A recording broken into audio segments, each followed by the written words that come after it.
Več kot 200 tisoč Slovencev je dobilo na dom tako pošto. V njej vas KDD, Klirinško depotna družba, obvešča, koliko in kakšne delnice imate. Zdaj, ko to pošto dobite, je najboljše, da pogledate, koliko so vaše delnice sploh vredne. In na podlagi tega pa pač ukrepate. Prva je prenos na račun pri borzno-posredniški hiši. To je pod predpostavko, da so delnice vredne vsaj 100 evrov ali več, da se vam to splača. Ta operacija vas bo stala med 10 in 33 evri, odvisno od ponudnika. Druga možnost je možnost za delnice, ki so nič vredne oziroma vredne tam do 10-20 evrov. Tem se lahko odpoveste.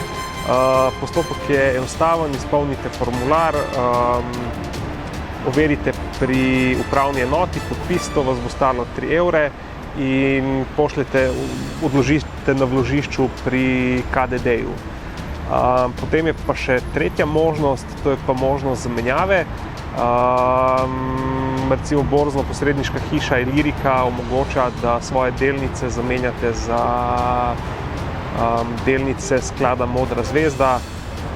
To je rahlo kompleksna operacija, ampak možnost je.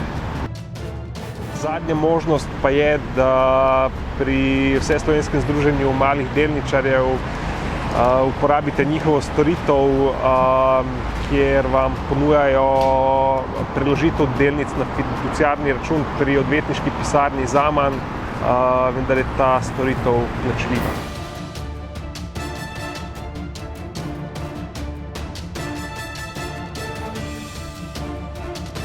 V Sloveniji je trenutno 200 tisoč takih pisem. Če imate kakšno vprašanje, 200 tisoč različnih primerov, pošljite na moj poštni nabiralnik janez.tomažič@finance.si. Vprašanje bomo pogledali in poiskali odgovor. Ni neumnih vprašanj, so samo neumni odgovori.